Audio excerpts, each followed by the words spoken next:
good morning, good evening, whatever it is, wherever you are, YouTube. Now, Harley Davidson's one of those polarising brands. Everyone's got an opinion on it, whether you think they're burnished, chromed examples of stunning engineering, whether you think they're two-wheeled tractors that belong in the Dark Ages, whatever your opinion, everyone's got an opinion on the Harley Davidsons. And frankly, I suspect a lot of it isn't actually based on anything other than appearance. Most people in the UK that aren't currently Harley owners haven't had an awful lot of exposure to the brand, myself included. And this has been corrected because Harley Davidson have just launched some entry-level bikes into their range. Let's give this guy a bit of room. They've launched some entry-level bikes into their range, designed specifically to be a soft introduction to Harley Davidson away from their standard types of bikes. Now, the standard bikes, even the Sportsters, are really quite alien to a standard Japanese or Italian sports bike rider. I mean, don't be under any illusions, I'm not expecting you to feel anything like the Benelli Tornado, but these bikes are designed to be a stepping stone, these Street and Street Rod 750s, into the Harley Davidson mark. So we're heading out now to the Harley Davidson dealer in Oxford, a very big dealership just down the road here, and we're going to go and try one, see what they're like. So the Oxford Harley Davidson dealership is actually a big multi-franchise dealership. We've got Ducati, Kawasaki and Honda in there as well. And in all honesty, it's probably one of the largest ones I've seen in a long, long time. So it's an interesting place. There'll be a hell of a lot of bikes outside, which is always nice as well. So just coming up here on the left, you'll see it as we turn in. This is the building on the other side of this road here. And it's a big old bike dealership. So it's going to be interesting. So here we go, Harley Davidson, Kawasaki, Honda, Ducati, and the Zool station for some reason. But yeah, very big place.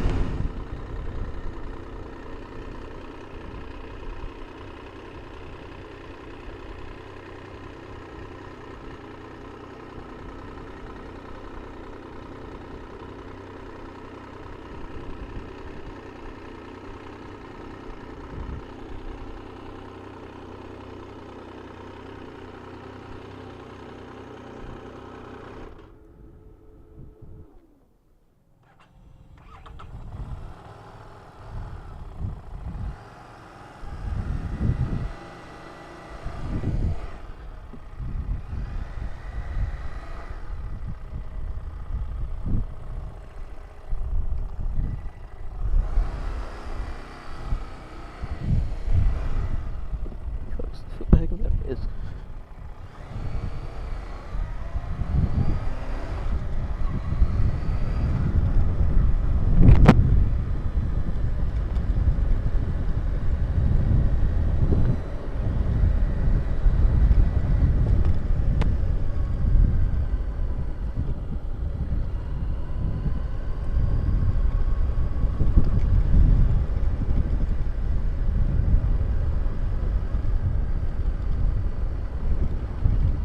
So here we go, my first ride on a Harley Davidson. This is Street Rod, so it's got better brakes, the upside down forks, a little bit more Europeanised to ride. First impressions is cars need to signal. So first impressions, the riding position is very alien to me, but that's because of what I'm used to, not because of the bike. So I could see taller riders could get quite cramped up in the hips quite easily. The seat's quite comfortable.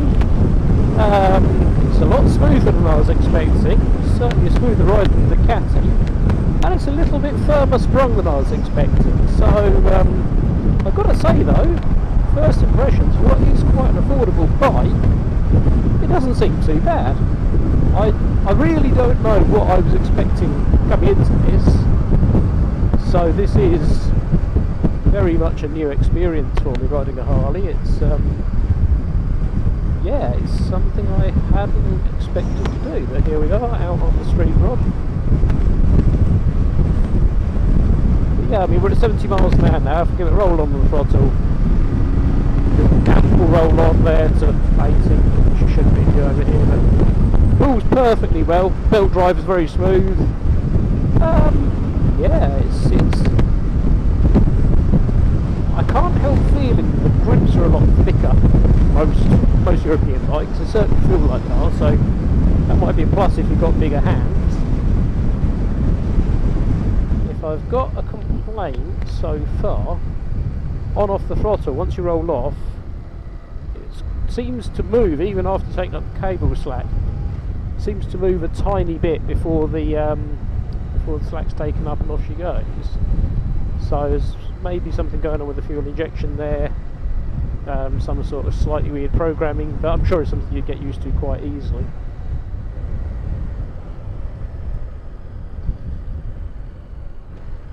So, had a little try of it on dual carriageways and faster roads. Let's see which is like in slower, slightly more twisty roads. Not normally Harley Davidson territory, but very nice gearbox, I will say that. I wasn't expecting that at all. I was expecting, if anything, like the opposite, but it's extremely light. Almost to the extent you can't really feel the gear go in, so that gear indicator is really useful.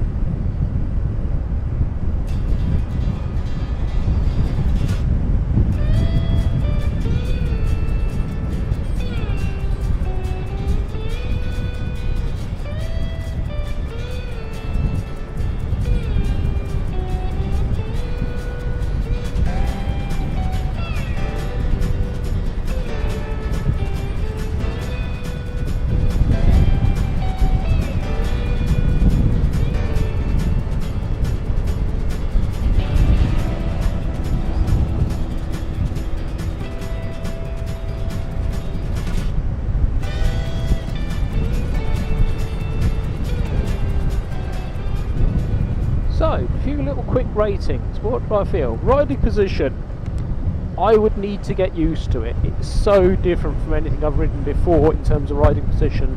It's much lower, it's quite a lot wider at the hands and an awful lot wider at the feet. So, I'd get used to it. I believe the heat guarding on the exhaust is very good, which is quite handy because I must admit the first quarter mile or so I actually had my foot on top of the exhaust, not on the footrest, because it just wasn't in the position I was expecting. But that's me and my diet of sports bikes as opposed to this type of bike. So now my feet are on the footrest, they feel like they're on the right place. So riding position is, like I say, I can't really comment. Comfort wise, the seat doesn't seem bad. The ride's a little bit bouncy, but it's on the firmer rather than softer side, which in all honesty is probably better because it does feel quite, you know, nice and easy to ride in that respect. The engine, I'm actually very surprised with this new type of engine for Harley, which is not going to necessarily appeal to their core customers. Is actually very nice for what it is. It's not very powerful, it's 70 horsepower, but the bike doesn't feel underpowered. You know it's not going to be an absolute race bike, but it never feels underpowered. And so aside from that aforementioned slight glitch rolling on the throttle, generally feels very nice and usable. Good spread of torque, good spread of power, and you don't really notice it. It's just there and does the business, which is exactly what you want. The gearbox, I'm really impressed with. That gearbox is far better than I thought it was going to be. It's very light, even going down through the gears at a near standstill. There's only the slightest clunk, which is to be expected. Every bike does that. But we're now at a 1400 RPM idle. The bike's not shaking or vibrating in the typical Harley way. Quite a nice responsive sounding engine.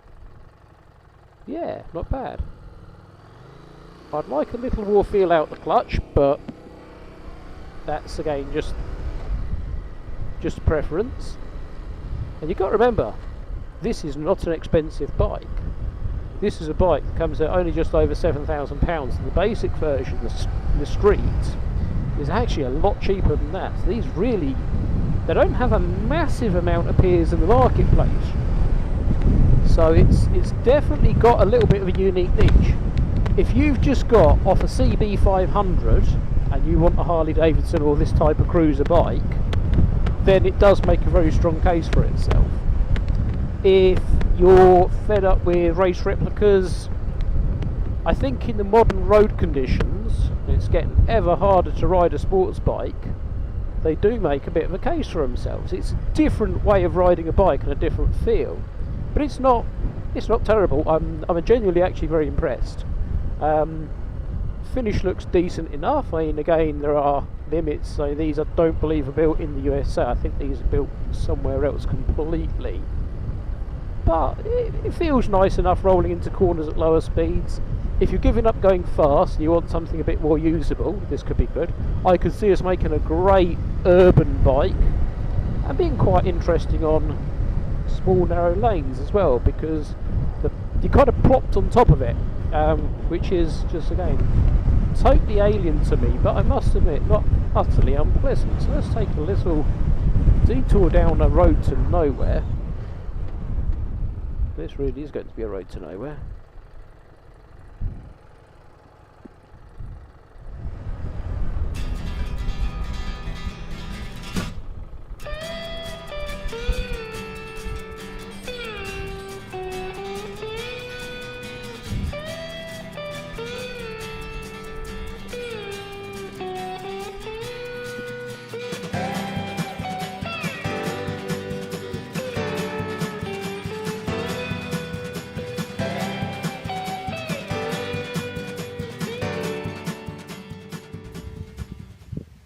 So this is Harley's first foray into this type of bike, but as you can see, they've actually made some real attempts to make it a bit more sporty.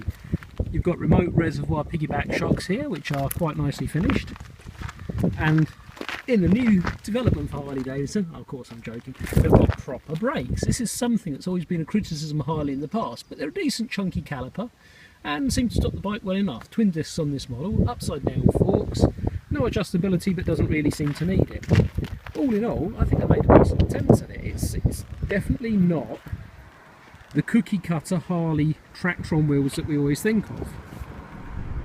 There's going to be an absolutely enormous range of accessories for these bikes, and that's always the Harley Davidson way. What they're selling you is a base point. They're selling you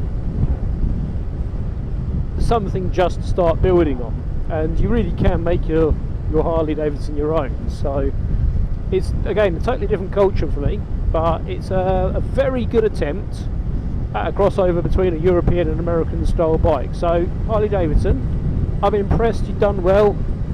I was expecting this to be a little bit cheesy, a little bit poorly finished, but the reality is much better than I was expecting.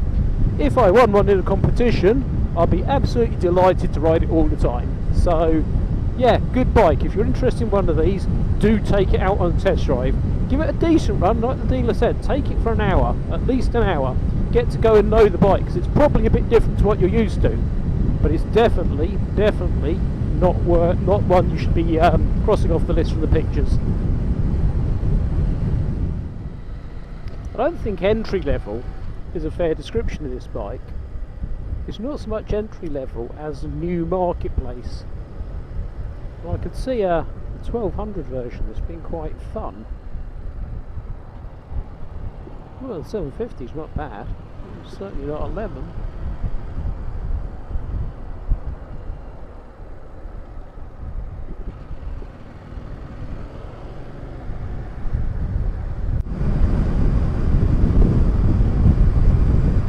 So thank you very much to Harley Davidson Oxford for the use of their demonstrator for the test ride.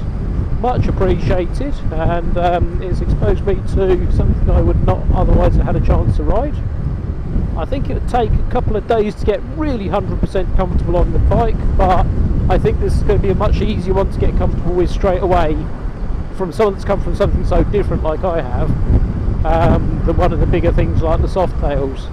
So this is greatly appreciated, guys. Thank you very much, and see you soon.